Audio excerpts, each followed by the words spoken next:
we didn't have 12-row planters.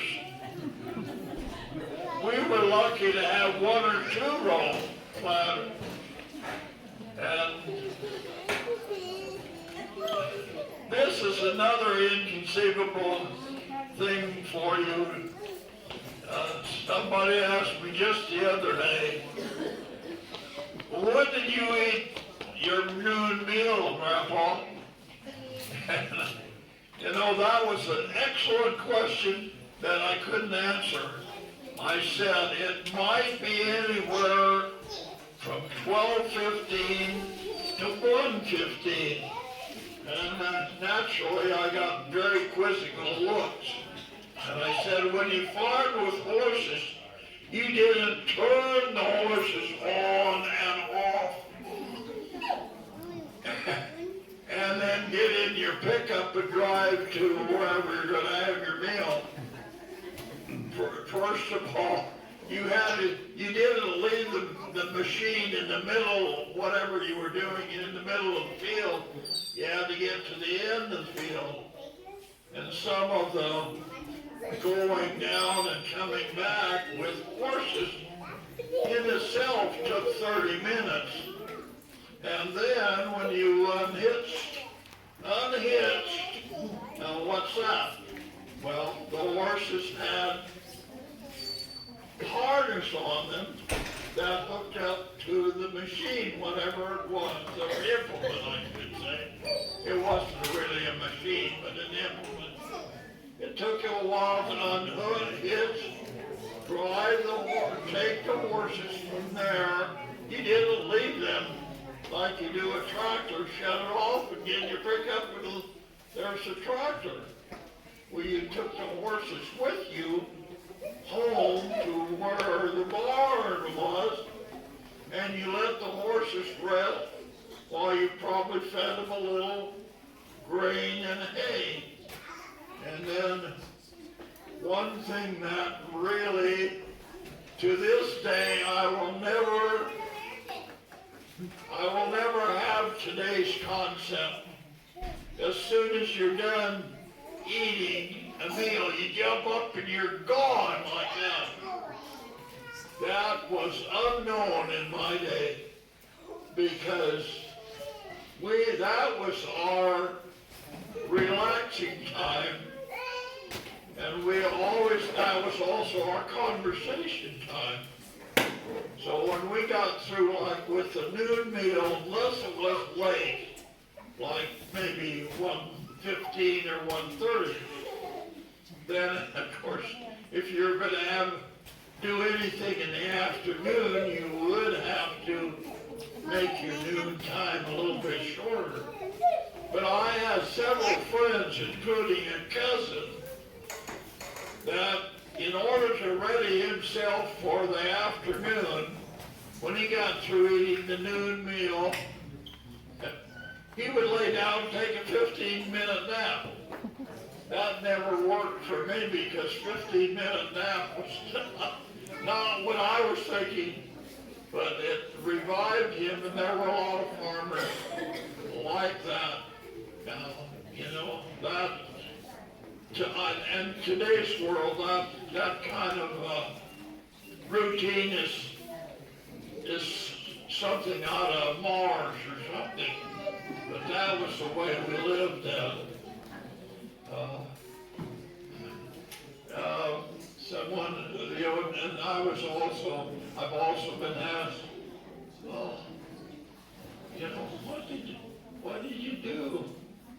I just told you. And we spent a lot of time, and if something broke, you didn't get on your cell phone and call for someone to help you. You fixed it yourself on the spot. I carried a pair of pliers and a hammer and some baling wire with me, no matter what implement I was working on. And my dad, who was very handy with his hands, taught me how to repair, unless it was broken,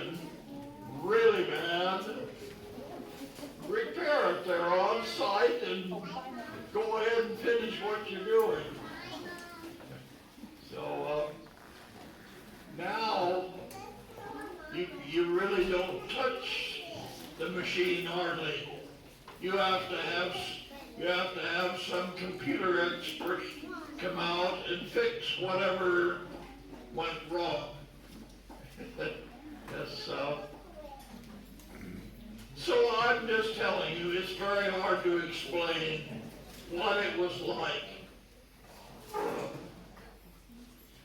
It's just today's world, particularly in farming, and it can be applied, I think, to most any industry and work site.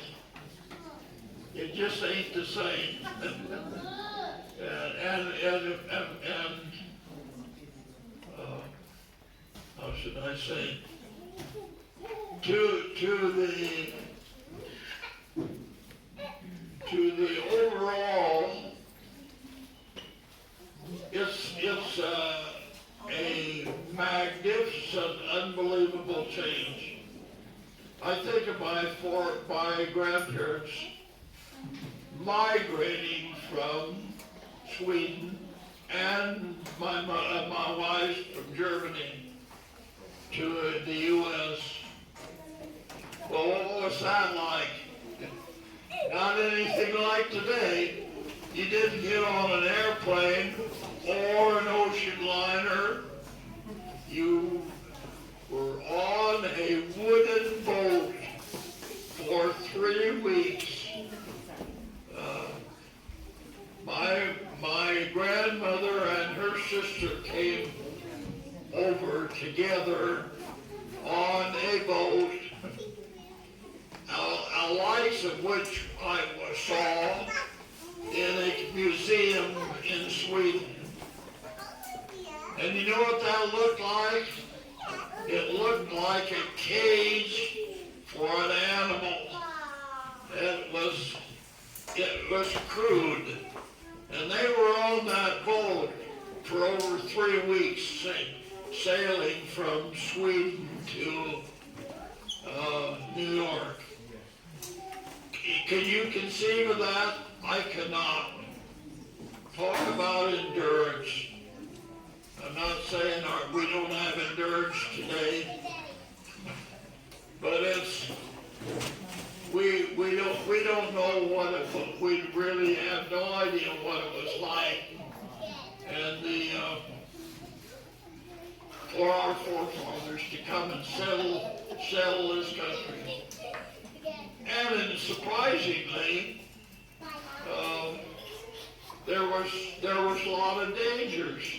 Not necessarily that people dangers, but there were all kinds of animals that we don't have now, and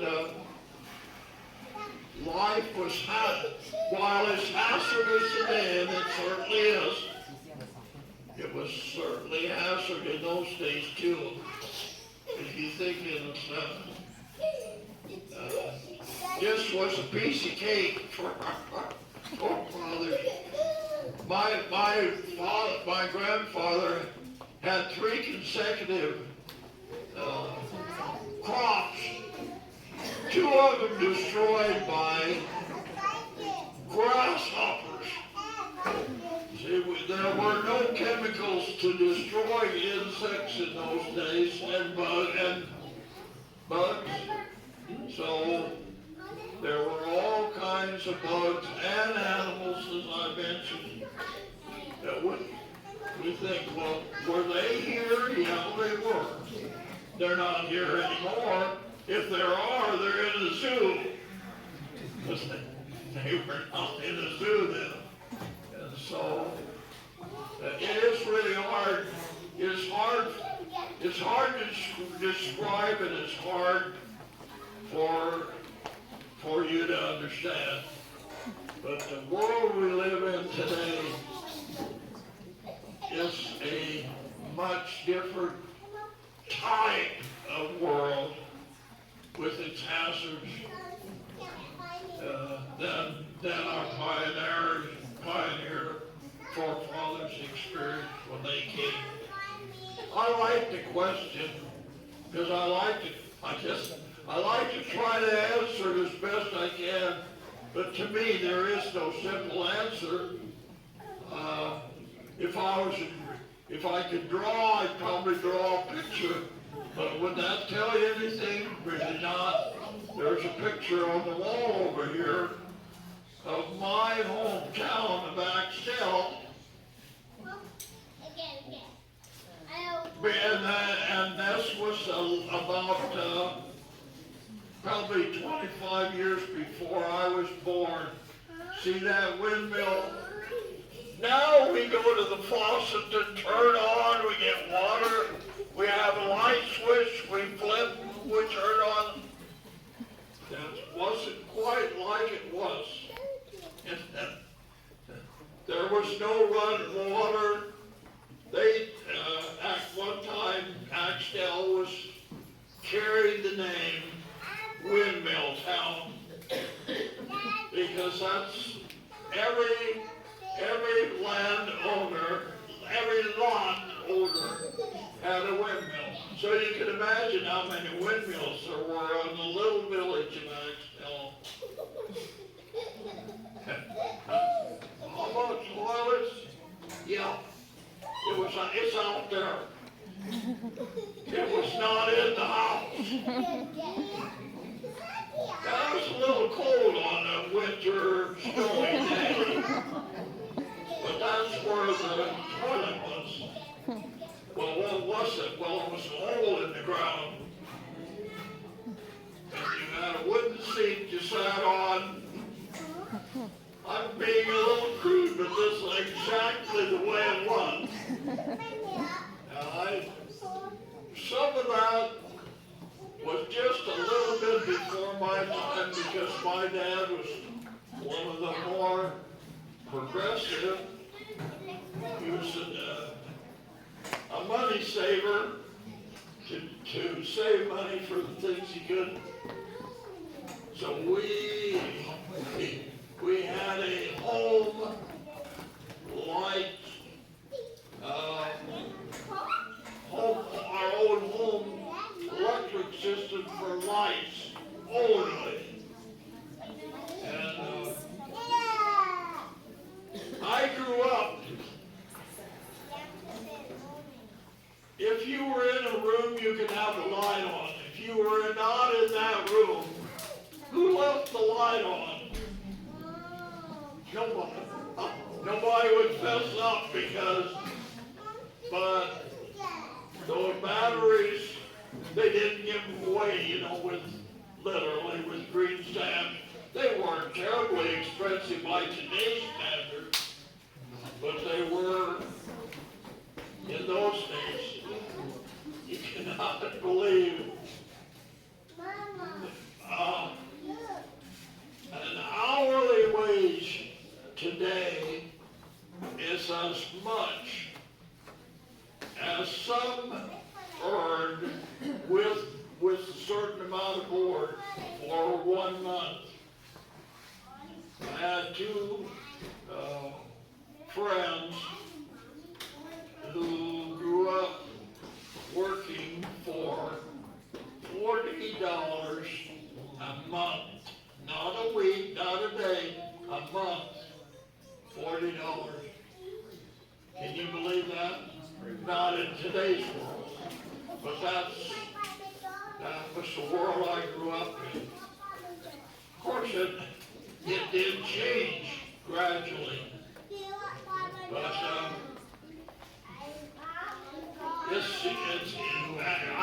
I'm giving you the idea how hard it is for someone who lived through the dynamic changes we've had to describe to you today what it's like. I realize it's just like what the grandkids told me here not too long ago. Oh, Grandpa, you have the best stories. I said, yes, dear.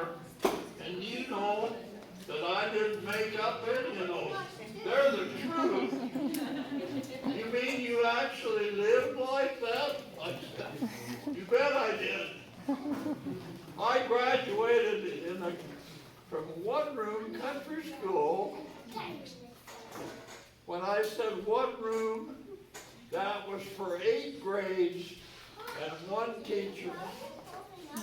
And some of those schools had up to 18 to 20 children of grades 1 through 8 for 1 teacher.